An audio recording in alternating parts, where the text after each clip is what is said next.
Ya, buenos días. Mi nombre es Hernán Cedeño, yo soy médico de familia y trabajo como médico referente del Servicio de Salud Araucanía Sur en el área de tuberculosis.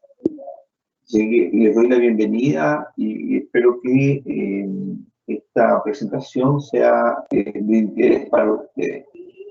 Cuando me han pedido que yo hablara con respecto de la historia de la tuberculosis, cuando nosotros hablamos de historia, la idea de hoy, o de esta presentación, es que ustedes puedan tener un recuento breve de lo que pasó antes de este día. Y la idea también es que desde allí nosotros sigamos construyendo este presente y el futuro, para que en unos 15, 20 años miremos hacia atrás y sigamos viendo lo que ha ido evolucionando la tuberculosis y cómo ha ido disminuyendo la mortalidad o la morbilidad. ¿Sí? Respecto a eso, la presentación yo la he puesto estos puntos, ¿cierto? Para que los podamos ir revisando y, como les dije, de manera breve, ¿no? Vamos a hablar sobre un poquito de la introducción, del origen de la tuberculosis, sus primeros hallazgos, algunas cosas con respecto a la prehistoria, al Renacimiento y el tratamiento, ¿sí? Espero que este viaje pueda generar una motivación para poder hacer este curso de monitores en esta área, ¿sí? Cuando nosotros hablamos de tuberculosis, aparte de que es una palabra que mucha gente la siente como estigmatizante, podemos decir que la tuberculosis es una enfermedad infectocontagiosa que se dice que nos acompaña desde inicios de la humanidad. Ha tenido muchas definiciones a través del tiempo y de acuerdo a las condiciones o de acuerdo a la forma como la han ido describiendo. Por eso se la conoce como peste blanca, como tisis, como consunción, como escrófula, ¿cierto? En la medida que lo han ido describiendo a través del tiempo. Esta tuberculosis es causada por un bacilo, que es el Mycobacterium tuberculoso, y que por años, por miles y millones de años, se trató de descifrar el motivo, la causa y posterior a eso su tratamiento.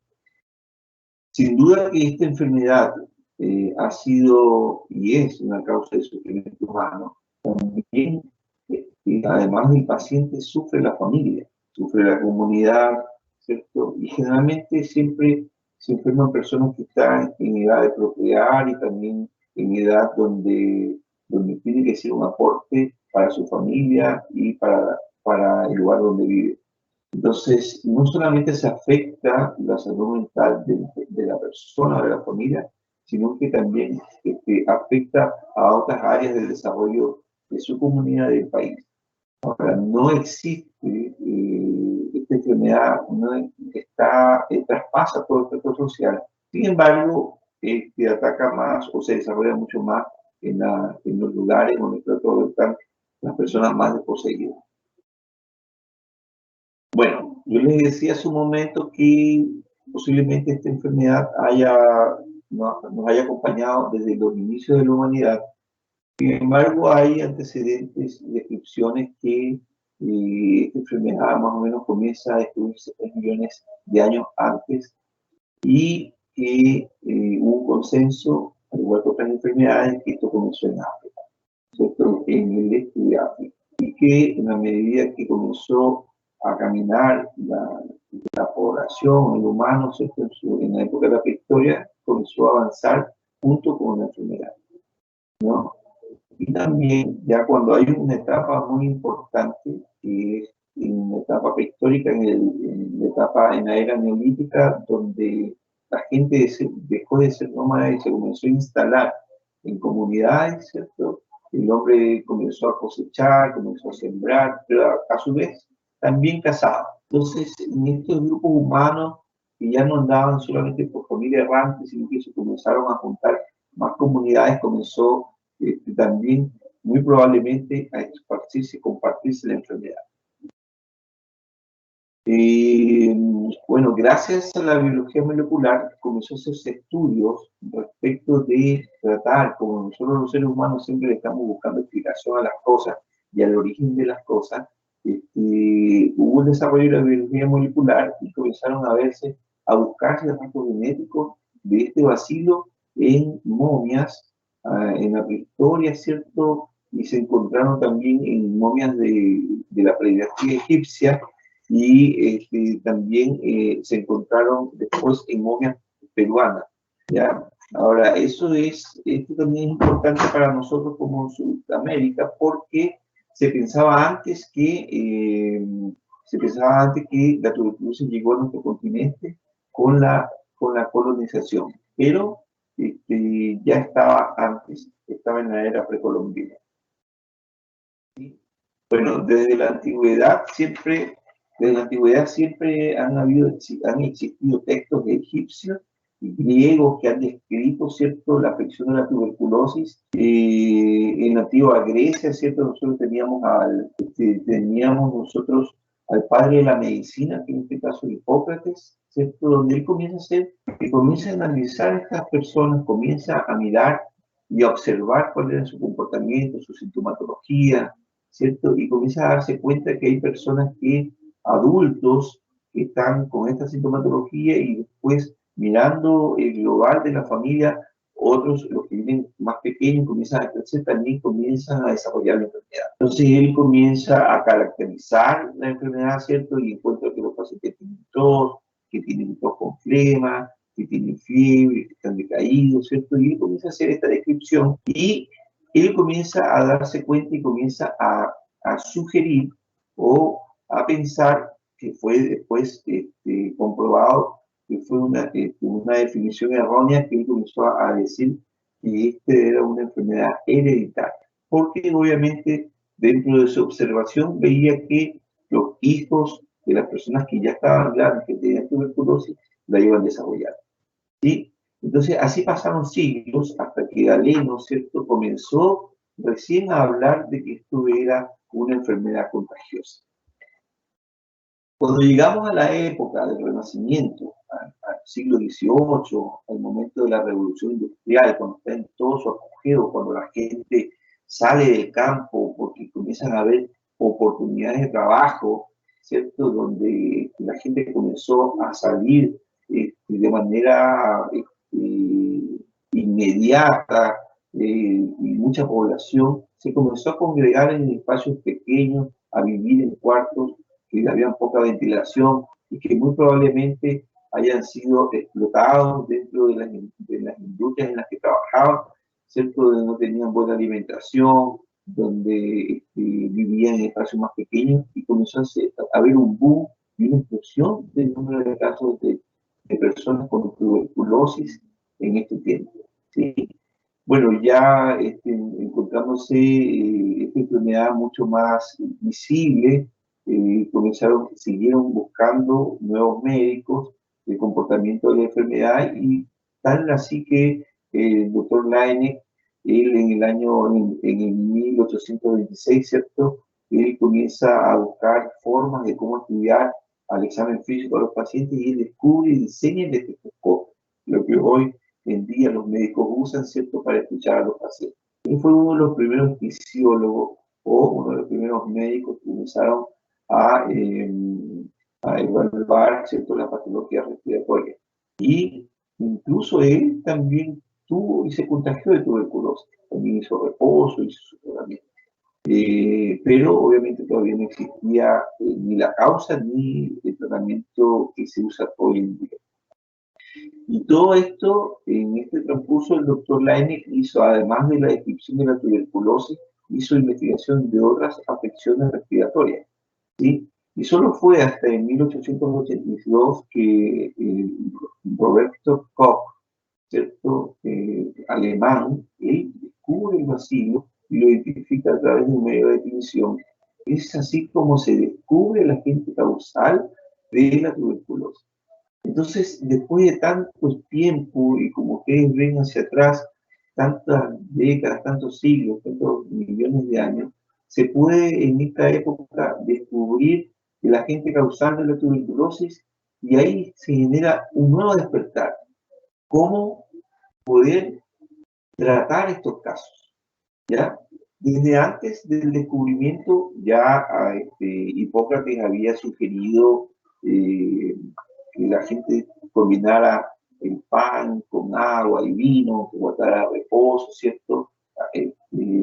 También ya se hicieron sugerencias de tratamiento.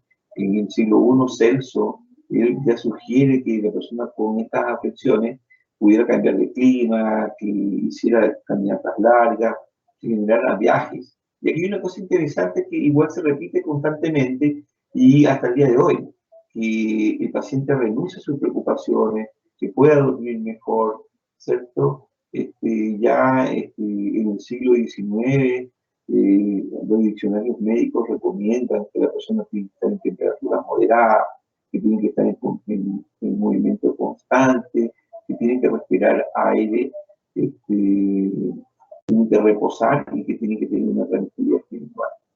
Y a mediados del siglo XIX comienzan a crearse establecimientos rurales, comienzan a crearse establecimientos en altura, donde existe un clima seco y que esté con vigilancia médica.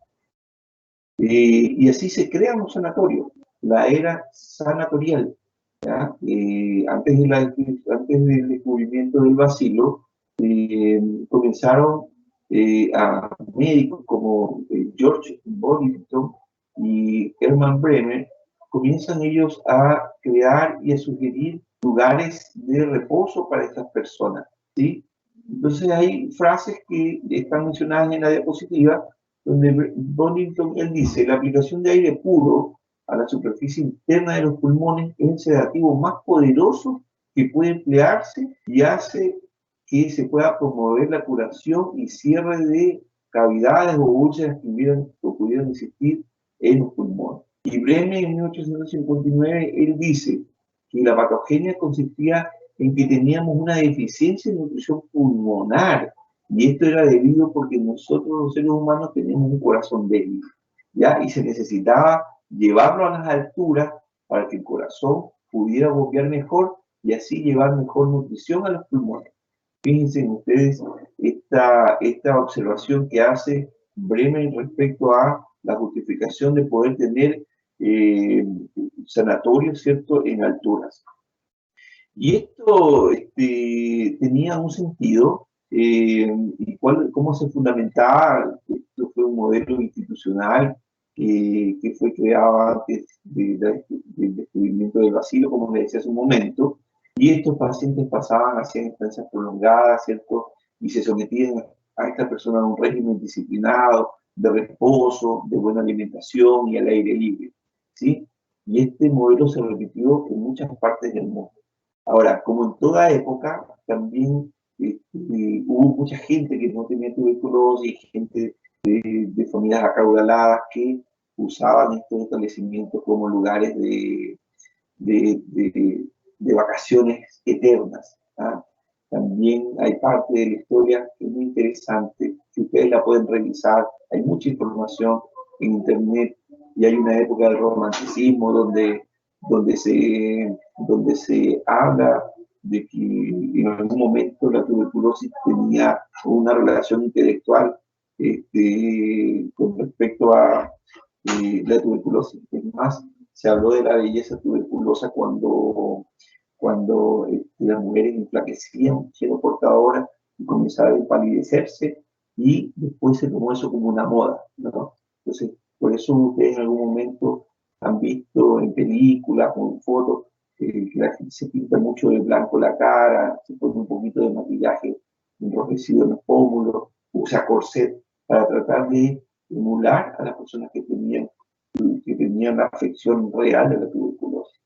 Ahora, esta época senatorial, ¿cierto?, también nos llegó a Chile, ¿sí? Ahí nosotros tenemos el Hospital Sotero del Río, ¿cierto? El nombre del médico que también padece tuberculosis. Ahí hay una foto, una antigua y una actual, donde inicialmente se creó como un lugar de reposo de los pacientes con tuberculosis. También está un sanatorio de Putaendo, que fue creado en el 41, el de Sanatorio de Valparaíso, bueno, hay una foto del Hospital Manquehue que también albergaba y cuidaba de los pacientes con tuberculosis.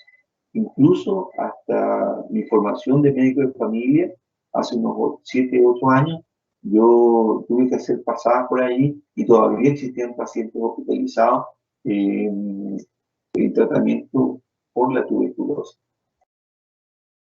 Con respecto a la continuidad del tratamiento, ¿cierto? Tuvieron a través del tiempo también otras formas de tratamiento. Comenzaron a experimentar con el hígado, con el aceite de hígado de bacalao, con sales de cobre, de arsénico, ¿no? Después, en 1894, después de se descubrió el bacilo, comenzaron a intentar procedimientos quirúrgicos que no eran tan adecuados. Ya, por ejemplo, ustedes ven esa foto que se le saca las costillas al paciente, se hace una extracción del pulmón, se produce un colapso pulmonar y mucha gente vivió de esa manera, por muchos, muchos años, ¿sí? Hasta que dentro de esta investigación, Calmet y Guerin, ¿cierto?, comienzan a buscar una vacuna para la tuberculosis, ¿ya? Y en este proceso de investigación se encuentra con una vacuna que es la primera que se coloca a recién nacido, que es la vacuna de la BCG, que ustedes han de conocer, o la tienen que haber escuchado. Y claro, efectivamente, no fue una vacuna para eliminar la tuberculosis, pero sí ayudó a que no hubiera las formas más graves de tuberculosis, como la meningia. Entonces ya comenzó a disminuir un poco y a mejorar, a disminuir las personas que se contagiaban de la tuberculosis más agresiva, ¿sí? Hasta que en 1944 se descubrió la streptomicina, que fue uno de los tratamientos iniciales de antibióticos que se usó para la tuberculosis, pero tenía muchos efectos colaterales. De ahí, en el 52, se crea la isoniazida, y después de allí está la rifampicina, la piracinamida, el etambutol, que forman parte del esquema de primera línea para la tuberculosis en Chile. Fíjense que en el 52 se descubre la isoniazida y en el 21 se creó la vacuna BCG, y más o menos en el 48, perdón, en el 48, 50, comenzó a llegar la BCG a Chile. Y con estos descubrimientos comienza a mejorar la esperanza de vida. Bueno, todos estos tratamientos que ya se descubrieron, ¿cierto? Y aquí ya viene el segundo planteamiento. Ya descubrimos el bacilo, se utilizó la era sanatorial, que también se mejoró junto con el tratamiento farmacológico, se descubrió la medicina para esto. Entonces, ahora el tema era quién pagaba los tratamientos, quién se iba a hacer cargo de esto. Si había mucha gente infectada, mucha gente que tenía tuberculosis, contagiada, que habían desarrollado la enfermedad. Sí, entonces comenzaron a trabajar en eso y al menos en Chile se creó un programa para el control y eliminación de la tuberculosis hace más o menos unos 45, 46 años aproximadamente, y para poder trabajar sobre esta enfermedad. ¿Sí? Aquí esta es una diapositiva donde quiero que ustedes se fijen lo que pasó desde 1903 hasta el 2008. Aquí en Chile se moría más o menos 300 personas por cada 100.000 habitantes. Y si ustedes se fijan más o menos en la época que llega la vacuna BCG, cuando comienza a descubrirse la streptomicina, ¿cierto? Comienza a haber un descenso importante, ¿no? Un descenso importante y comienza a disminuir la mortalidad hasta lo que nosotros el día de hoy tenemos, que se mueren más o menos 1 o 2 personas por cada 100.000 habitantes, ¿sí? Esto es importante porque aquí uno ya puede marcar una diferencia de lo que era antes del descubrimiento del bacilo y después. Sin embargo, a pesar de que existe el tratamiento para la tuberculosis, nosotros seguimos teniendo pacientes que desarrollan la enfermedad y seguimos teniendo pacientes infectados con el bacilo. No es lo mismo la enfermedad que se desarrolla, pero porque uno debe tener el bacilo dentro del cuerpo, ¿ya? Entonces, que puede pasar décadas cuando uno se infecta y después puede desarrollar la enfermedad. ¿Sí? Entonces, la idea de hacerles esta historia es para que ustedes sepan que necesitamos seguir construyendo más historia, construir presente y tener claro de que nos queda a nosotros mucho camino por recorrer para disminuir y llegar a tener 0 casos de personas con tuberculosis. Nosotros como Chile no somos un país de baja incidencia. Nosotros tenemos más o menos 13 casos por cada 100.000 habitantes y para considerarnos un país de baja incidencia deberíamos tener 10 casos por 100.000 habitantes. Y para llegar a pensar de que nosotros hemos eliminado la tuberculosis en nuestro país, tendríamos que tener menos de 5 casos por cada 100.000 habitantes. Eso no ha sido posible y hay un planteamiento para poderlo disminuir de aquí a 2030. Entonces tenemos mucho que hacer. Yo estoy contento porque sé que de ahora en adelante ustedes van a tener esta información mucho más de la que también van a entregar otros expositores y esperamos y espero que esto sea útil para ustedes. Muchas gracias y que tengan ustedes una muy buena tarde.